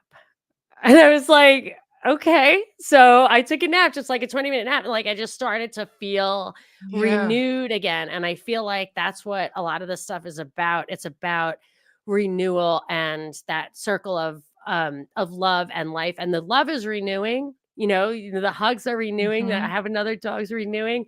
But that's why I like that you ended with the sun and the earth and like just that feeling of you can even just sit on your lawn and feel renewed, and you can do that without any you don't have to go to the store for that. You Mhm. you don't You don't have have to to like plan ahead. grow anything, right? You can You just don't have to put any effort in. Just do and it. even that, take a nap, drink a glass of water, do Yeah, do something that makes you feel if that's where better. you are. Yeah. Yeah, and I've started to just like have like an herbal tea or something like that and just Mm. allow myself to feel like you just take a moment. You don't have to go to the movies. You can just take a moment Yeah. and do that thing that's like feels good and right and doesn't have a screen attached to it. Right? I Although this think is a great use of this is a screens. great use of screens, and there are great uses of screens. I just think that there's so much in our current society that's just telling us that we have to be busy at every moment or we're, like, worthless, and it's just to sit and take something in or to do something that, like, makes you feel good, even though it takes longer and it maybe you could buy it for cheaper or whatever to make something or, having your hands busy to do busy work while you're thinking or talking and visiting. It's just I think it's a great thing. That's where I hate to always refer to Uncle Ted. It sounds crazy, but it's where he really comes in handy because what he says and what I didn't understand, and I also got this from a green anarchist, Bellamy Fitzpatrick, whom I know. He would say, like, you think it's, it looks when you think about it as from the modern world as, and this was the same thing. My misperception about parenthood was you think it's tedious, you think it's mindless, you think it's just manual labor, like there's something like not whole about that, like not whole body about that. But it's the opposite. It's super fulfilling. You don't need the breaks, you don't need the money, you don't need the other stuff because you're fulfilling yourself and you're doing those things for the love of other people. You're paid back in love. And I just feel like there's so much more to it. And the more, the powers that be want us to be in need to maintain the hierarchy, which is pretty much what they say, the more they want to separate us from that ability just in a very, it's just you're able to do these things. And if you just think about how where you Yeah. are. How they talked us, out of chopping our own firewood and instead going to the coal mines to earn money to get coal for our new stoves. It's just I don't know, but it's like it's always seems like a step in that direction, so we just need to consciously take a step in the other direction if we want to. Yeah, and the huge success story about the coal mines is that they got a labor union going, like, "How green Oh, was my great. valley?" or something, this and it's just like, yes, add more institutions to Mhm. your problem. Make your little town that used to be fine, like, bring in another giant institution. Yes, What could right? possibly go wrong? Right. So, all right, so we have oops, okay, so we have a few comments and questions, and I wanted to can we start with the tweet? Did you see that one about Oh, the yes, I RV? did. I don't remember who left it, but somebody said they were curious on they were living in an RV. I think they called it the snowbird lifestyle. They were wondering how to grow vegetables in an RV, and I thought that's so cool to even think about doing.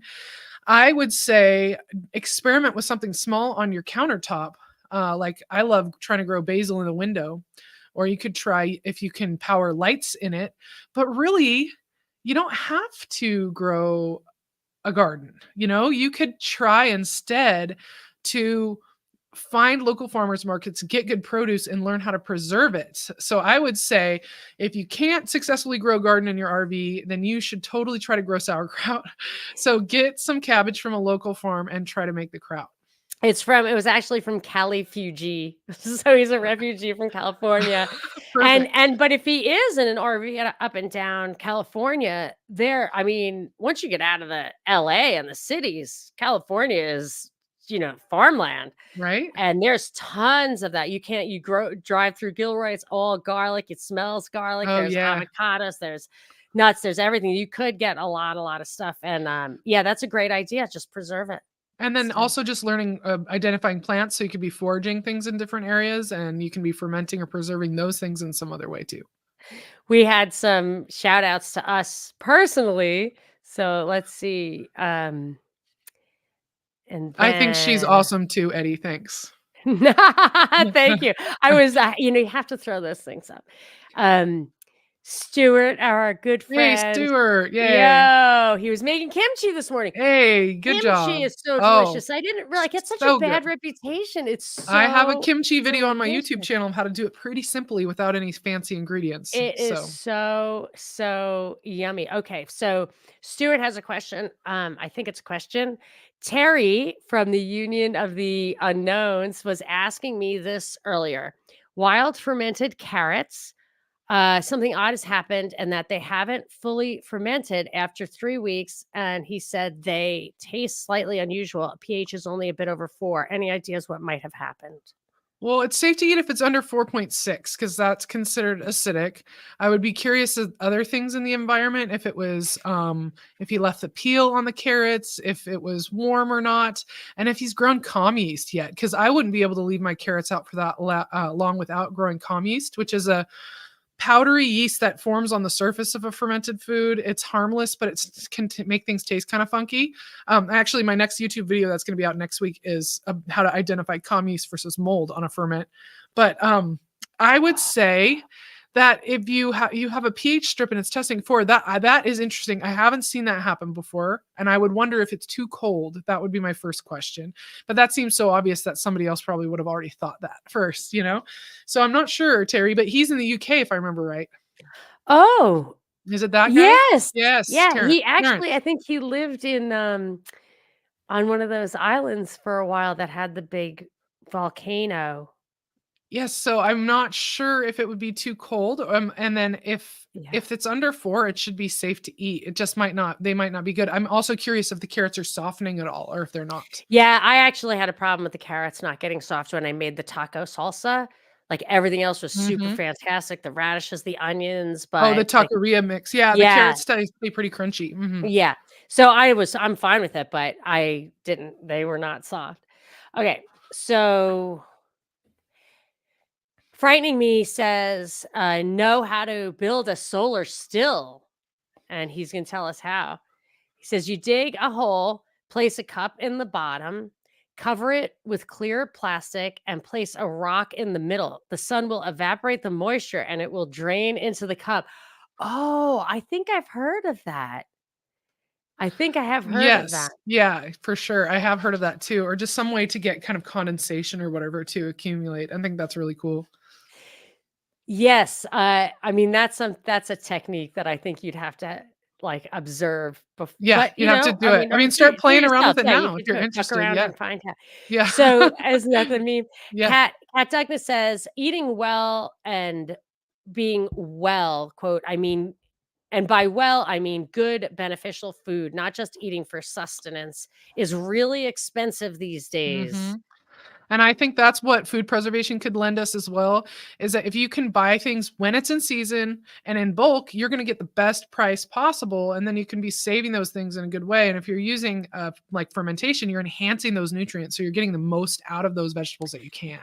And for me, near my house is a grocery outlet. Do people have that Mhm, everywhere? I Is that have just that. California? It's on the West Coast at least. Yeah, the one next to me has, like, the absolute god awful produce, but everything else Uh-huh. is great. So Yeah. when they have, like, a big giant jars and they have a lot of, like, fermented stuff and German weird salads and stuff, Yeah, they like always have weird stuff, like, that's been yeah, cleared out of the grocery store, so but sometimes you can find cool stuff I there. love the weird stuff, of Yeah. course. So I'll, like, buy all of it, and again, my family recoils in horror, but they'll come around. I'm getting them little by little, Uh-huh. anyway, so, but some of them actually do have okay produce, and but I'll just, like it'll be super cheap, or they every once in a while, they have those blue eggs with the orange yolks, and I'll just Oh, buy yeah, it. yeah. I'll buy it all. I'll boil them or whatever.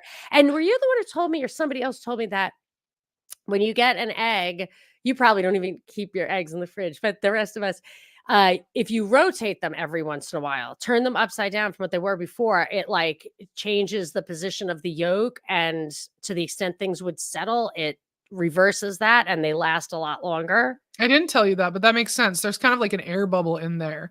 And usually if you wanna, like, use your eggs to put in an incubator later, like you're trying to keep them fertile, you wanna store them point side down. A lot of people think the bottom of the egg is the wide part, but if you actually look at your egg cartons when they come, the point side is down. Oh, all right. So when I get Yeah. the egg carton, I turn them back upside down in my thing, and then I'll rotate them or whatever. And yeah. So, but I try to load up on stuff when it's on sale, and then if you are good at preserving, you Mhm, and can then just also if you can source your meat locally, you can invest in that and have a place to store it. Those are the tricky parts. Then you can buy all that meat up front. We have a year's supply of meat at $5 a pound, and that price doesn't wow. change over that year, and it's Yeah. amazing. Yeah, that is amazing. You can really you can really control your costs if you do that. Would you ever pickle eggs? I have not done it before, but it's never been a favorite. I know, Yeah, that skeeves you to the one of core. your listeners too that has been to my workshops, Cliff, he tried it, and, I know you can do it fermented, but it's kind of sketchy. You can do it with vinegar. My dad loves them. He used to What are just take the hard-boiled black eggs and yeah. throw them into the pickle brine after the pickles were gone when I was a kid, and then a few days later, you would eat them. He would eat them. I'm totally doing that. That sounds awesome That's like to a me. drunk guy thing. I don't know. You just Oh, gotta try it. Yeah. yeah, I could channel drunk guy. Yeah. So, and what about there are black eggs that you get, 1,000-year eggs, like, at Oh, dim right. sum. I don't know what those are, and if they are 1,000 years, that's great. I want the secret, but I have a feeling I it's the think they're, soy like, sauce burying them in the related. ground or Yeah, something, I but heard yeah, that. you can also just soak a hard-boiled egg or a soft-boiled egg in soy sauce, and it's a Yeah. beautiful color. But I actually want them to, I want it to last. So, okay. So, Cat Douglas wants to know, aren't acidics bad for arthritis and or inflammation? What if that's an issue? Yeah, Before, so I think that, like, acidic food has gotten a weird rap, and I can't get my head around it. So everything I'm saying is just the conclusion I've come to. I'm not actually really researched in that, so I can't say.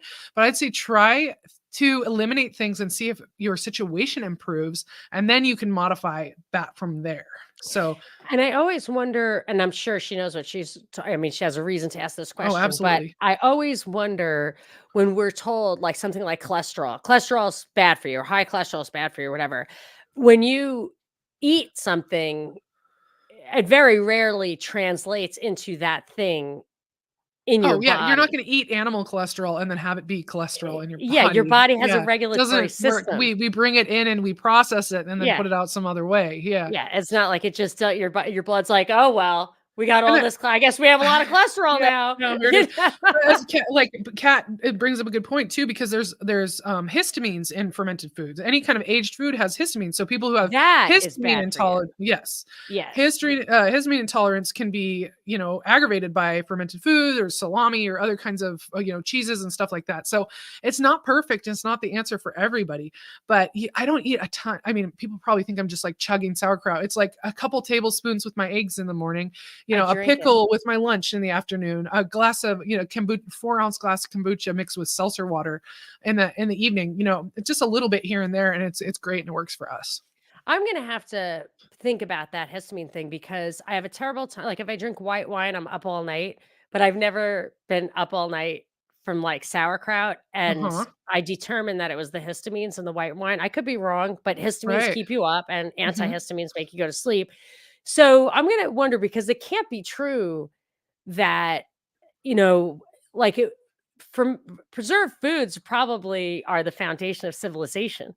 You would think so, right? So how could they really have been so bad? There must be something else that's going wrong Well, the way we're when preserving food it's in out of balance. modern culture is not Yeah. the same. So, like, you have to think, is it that or is it the citric acid that's in everything? You know what I mean? I don't know. Yes. All right. So now we've got more to think about. All right. So we're actually amazingly, Lanny, knowing me, we are on schedule, Oh, which that's is amazing. and Good it's job. really just me and you, or what I do to you, because I always want to like tell you what I think, and here I we have love to it. I love say, talking to you. but it just I know I could just do it forever, so I will not do it forever. So I think we have a couple more comments. Chickweed and miner's lettuce. Chickweed is delicious. It's also really good for skincare. I've never had the pleasure of having miner's lettuce because it But doesn't I think he's grow saying it's the where I same am. thing. It's not, it's different, but they grow around the same time. Farmer's Uh, lettuce. Is that what? Oh, okay. I he's get it. saying it is Yeah. lettuce, he does so whatever. Chickweed, it is also called farmer's lettuce, I think maybe what he's saying. Yeah, Okay, because yep. it's like a leafy green that grows. It's tiny, and they have the cute little Funny. white star-shaped flowers. It looks great in a salad, and they're good. It's not too bitter. We And really that's like the it. stuff that's great for your skin, right? Also great for your skin. Did I send you some chickweed Yes, salve? you Yes. absolutely did, and it Yeah. was helpful, although my poor son's psoriasis is so intractable.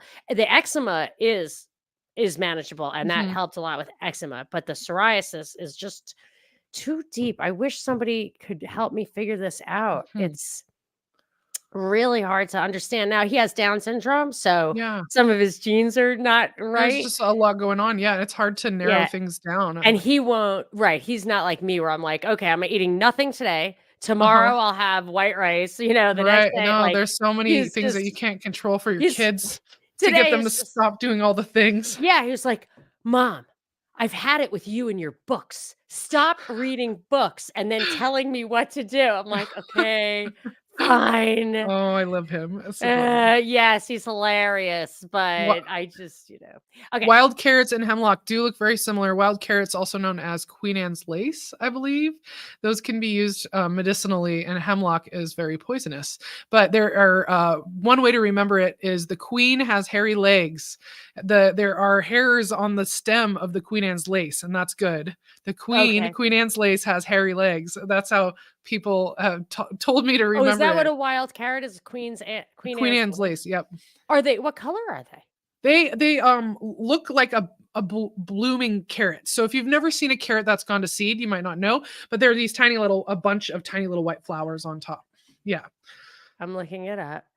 And the Oh, root, wow. when you pull them, the root smells like carrot. It's way more fibrous, but you can use it for cooking. And then I think they used it some kind of natural birth control a very long time ago. So you have to be careful if you're ingesting that while you're pregnant. Oh, Yeah. ouch. Yeah. Yeah. You know what's terrible for reproduction, I heard, was stevia, but That's interesting. that it's Yeah. used in some countries to sterilize the girls. Oh, whoa. I know. Huh, So suspicious. It's popping up in all the things now. that's what I was saying. It's the Yeah. one thing everyone's like, I don't like how I "Ah!" don't like it leaves an aftertaste. I'm not a fan, so Yeah, I yeah. put in my cocktails sometimes, but what are you gonna do? A girl Yeah. has to some things are worth doing. Okay, so hey Lanny and Monica, I found a way Hi. to get better carbonation with ginger beer. I add some fruit like pear, basically make it a kvass. Also, I don't heat the ginger first anymore. Yeah. Yes. Yeah, I found that if I use raw ginger and just soak it or juice ginger and use it, it's much better than if I make a ginger tea and then cool it and start my ginger beer. So Mm. I've also seen that for myself, and I love that. It's so intuitive. You just throw some fruit in there. It's more bacteria to get things going and build And more sugar. carbonation. Yes. Does the So sugar help the or am I not sugar thinking it of the right? fruit, yes, it's going to be the bacteria and the food that needs to build more carbonation. That's awesome. Good tips. All right. Well, he adds that he did not do well with the pickled eggs. He had many quail eggs, but didn't make Yes. it. I The do quail love eggs quail would be eggs. cute because you just Yeah. pop one in there. It's like great. Uh, Yeah. oh my gosh. I wish we all lived nearer to each I other. know I have 6 dozen eggs I need to sell today, and you could just Oh my come over gosh, and I take would them off buy my them hand. all. I would Oh, boil them, I would pickle them, I would do they're whatever. I would beautiful eat most colors of too. them Yeah, it's great. immediately. Yes, but I will say that as I think about like what we accomplish here and we always want to like either save the world or give up on the world or whatever. And there's so many podcasts and podcasters out there. And that's why I was like, I don't want to interview, like I want to talk to you, my friend, but like I don't want to do it. If anyone else has interviewed this person, then you just don't need me to do it. What Sure. value am I adding? But I feel like what we are doing is the connections that we have made and like the friends that we have made, just Mhm. like from the propaganda report and like personally. I Yeah. mean, Terry that is from the UK. I was like, oh, Terry. So even if we can't live near each other, I mean, it's just great that we get to share this wisdom. I just love it. And I just love it. It's so great. And the more I focus on learning new things and being interested in the natural world, the less afraid I am about all the propaganda that's being pumped out constantly. And it's a good feeling. And I wish that for everybody, that you can find that that thing that you're interested in, that you become passionate about, something to do with your hands, something to do in nature, so that you can just like live a good life and not be so worried about those other things. And the nature thing, and I think that folds into some of the spirituality and, witnessing death and new life And and yes, that yeah. circle of life. It also, like, really just helps you get your mind around it because I think that the fundamental weapon that the big T they has against us is our absolute terror of death. Yes. And if you don't see it, it's like They anything. If take it you're not away from us. educated, Like I yeah, said, we used to have our funerals in our parlor, and yeah, now we might not even have an open casket. It's like people don't even yeah. hold funerals immediately after. It's a And they're celebration not of holding life 6 weddings months later. either. Your They're weddings not aren't having the same, and weddings. then having babies, that's a whole whole 'nother Yes. conversation. It's My taken dad was away from born in us, his mother's bedroom. and my son was born here in this house, my last one, Yeah. and so was his great Y grandpa, and it's like, Wow, that just it's really special, and yeah. so to think they remove all of these aspects of what makes us human and what makes us connect with each other in those moments that are like hard, or those moments where we're going to connect with each other the Yes. most, and that Yes. we need that the most. It's over a home cooked meal. It's over the tragedy of Yes. losing somebody. It's Yes. over the celebration of life when there's a new baby born. Those kind Yes. of things are where we all need to be together and support each other. So if you have a chance to experience any of these human things, don't run away from it. Face it Yeah. head It on, and helps. yeah. Yeah, face the fear. It really, really helps. So, and Yeah. that's another reason I just like getting older, is that you like calm down about the things of the world and you appreciate, hopefully you do it before you're too old to enjoy. But I really want people, you have such a wealth of knowledge and it's coming from such a good place that I really want your your video stuff should be people's first stop for any of this kind of thing. So tell us again the all the places to find you. It's pretty straightforward, but you have a few different names. Sure. Yeah. So if you want to support me at one place, I'd say go to YouTube. You're on YouTube right now. If you're watching live, subscribe to Preserving Today on YouTube and watch my videos. There are a lot of them there now, and I'm trying to put them out once a week for as long as I can keep that up. Wow, that's a lot. Yeah. So I've got my next few already scheduled. I'm feeling really ahead of myself. So I think that it would be great to hear people's feedback there, ask questions. I'm answering every single comment that's there. You can also go to my website, preservingtoday.com, to learn about my recipes and other things. Some of the YouTube videos have an accompanying post on the website, so there's more information there with other pictures and then the written recipe if you like to take it in that way. Greenerpostures.com is still there, and that's where you can purchase the replays to my 2-hour workshops, which Monica's attended in the past. And then if I have enough people reach out and say they want to attend another live Zoom workshop, we could throw something together for sure, because those were really fun. And it was great to have that live interaction, like people discussing things and asking great questions. Other than that, you can find me on Instagram at Preserving Today as well, and listen to the podcast, the Greener Postures podcast, wherever you find your podcasts. That's fantastic. Again, I've just really gotten so much out of it. I took the workshop of the fermented food where I learned how to make sauerkraut and the PDF of the recipes that you gave. Like it's so um like foundational that like I know how to do stuff now. Like I'll throw weird seeds Yeah, in and that's what I hope. Just yeah, intuitively, you don't have to follow a recipe, you don't have to get yeah. somebody's permission. You understand it to the point where you can play with it, and that's when it gets Yeah, fun. I love it. And the trick, just the simple thing of just make sure the food is under the brine. Mhm. Now I'm never afraid, like, I always just make sure I do that, and I've never had anything go bad on me like that, and it's Yeah, just now I you just love understand it. how to grow mold and how to grow botulism, and you can avoid it. Yeah, Right? I'm not canning meat anyway, No, no, the uh botulism could grow on your vegetables, couldn't it? oh, But it doesn't, because it becomes acidic, right? Now you understand that, I and you don't haven't have to had be that. afraid. Well, I didn't know what it was that grew in those little pockets that you told me never to let form, like, make sure there's no air pockets, like, really jam it down there. Yeah, that So could I be do have mold or I am yeast, or always yeah. looking for that. You told me it only Mhm. happened to you once, so I don't have to be super paranoid about it, Yeah. but, I'm always looking for it. So yes, those little things that are keeping the food good and keeping us alive have been very helpful. So thank you so much, Lanny. It was so sweet of you to be here and to share your time with us. And thanks everyone for coming. A lot of people came today. That's excellent. awesome. Yeah, thank you And, guys. and we greatly enjoyed your questions. And I think I only have my outro music from my new show. So you're going to enjoy my super awesome new music from JJ Boogie, Lanny. But you hang on, Lanny. And thank you all. And this will be posted on the feed, The Monica Perez Show, if you want to re-listen or share. Thank you. Bye.